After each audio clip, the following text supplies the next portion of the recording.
on Aspen 82. Amanda and I are very excited to be joined now by Bernie Massey, co-founder of Porches of Hope, and Kim Schlosser, a community leader and Aspen parent involved in the project. Guys, how are you? Good morning. Thank you so much for joining us. Bernie, tell us about Porches of Hope. So Porches of Hope is a nonprofit organization, a national program where we transform iconic symbols in cities across America into major public artworks. But the beauty of the program is it's artwork that's done by children in hospitals, children in schools, and this is a really cool project because typically we're in the big cities, New York City, LA, Chicago. We've done 5,400 New York City taxi cabs. We did the entire coastline in Los Angeles, all the lifeguard towers, and this is the first time anywhere in the world that you actually have emergency rescue vehicles that have become works of art. It's amazing. These kind of came on the scene a few weeks ago, and we were like, wow, the fire truck looks awesome, the ambulance looks cool, what's going on? So it's so nice that you're here and we can find out.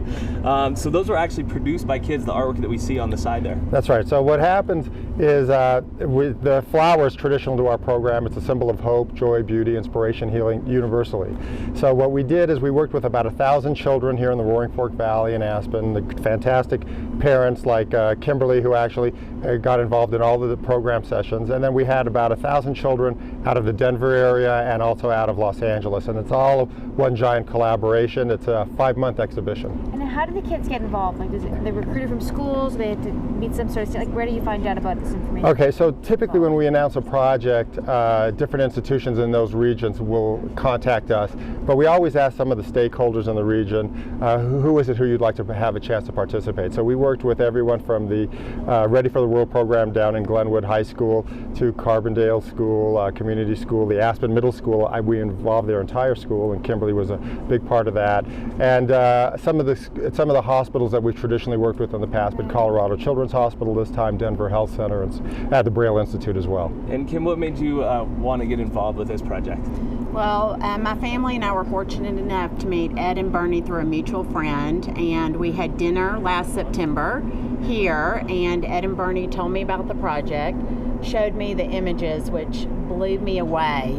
But the part that really made me want to get involved was the fact that these panels are painted by children, and not just students in schools, but in hospitals. And our family actually was so fortunate to be able to go to Children's Hospital about a month and a half ago and paint with children who had terminal illnesses and severe disabilities. And it was so heartwarming to see, my 3 children who at the time were 13, 11, and 8 get to paint alongside these children, both helping them and just talking to them, and it was an incredible experience for our family. It's great, and it's so different too, because when kids get involved, it's usually something to do with like reading or writing, or it's sport related.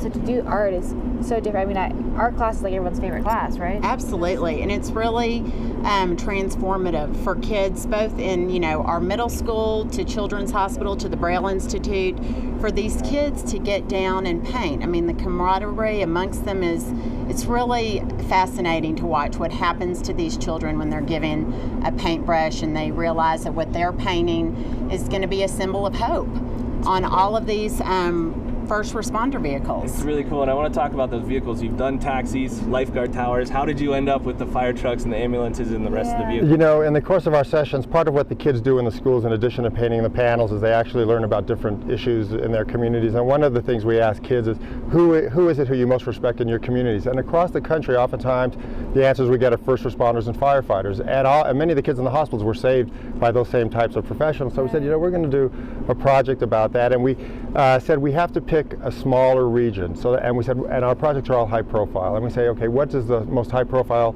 smaller region in the country? And we came up with this area, the Aspen area. And I had never been here before. And we basically said, okay, we're going to need some people to put us up in some workspace. So we contacted the Willis Town Center. They donated space for us, which was fantastic. And then Where did you come in from? Los Angeles. Okay. And then we needed places to stay out here. So the Hotel Jerome and the Viceroy Snowmass have been really helpful to help us out. And then The 4 participating agencies are Aspen Fire Department, Snowmass Fire Department, Mountain Rescue Aspen, and Aspen Ambulance. And then after we started doing the installations, the Sheriff's Department contacted us, and so did Aspen Police. So we have one of their vehicles too. So in total, there's 32 vehicles. All the kids' names are on the vehicles. Oh, wow. So you have 2,000 children's names on those vehicles also. It's so cool. I love seeing those vehicles around town. How do people find out more about your organization? So they can go to portraitsofhope.org online. If people like what we do and they have the ability, we're always welcoming donations. You can still sponsor a vehicle. Ed, who's the co-founder, my brother, has done a series of paintings, floral paintings that'll be available. All the proceeds go to Portraits of Hope. But they can also go to our Portraits of Hope Facebook page too, and we welcome everyone to somehow try to get involved over the course of the next 5 months. Well, it's so cool. It's added a lot of color for sure to the Roaring Fork Valley. Thank you so much for all you do. And We really you. appreciate it. Thank you. Good. Thanks for joining us. We're going to take a quick break. We are back with a whole lot more right here on The Lift from the Dancing Bear Aspen on Aspen 82. Thank you.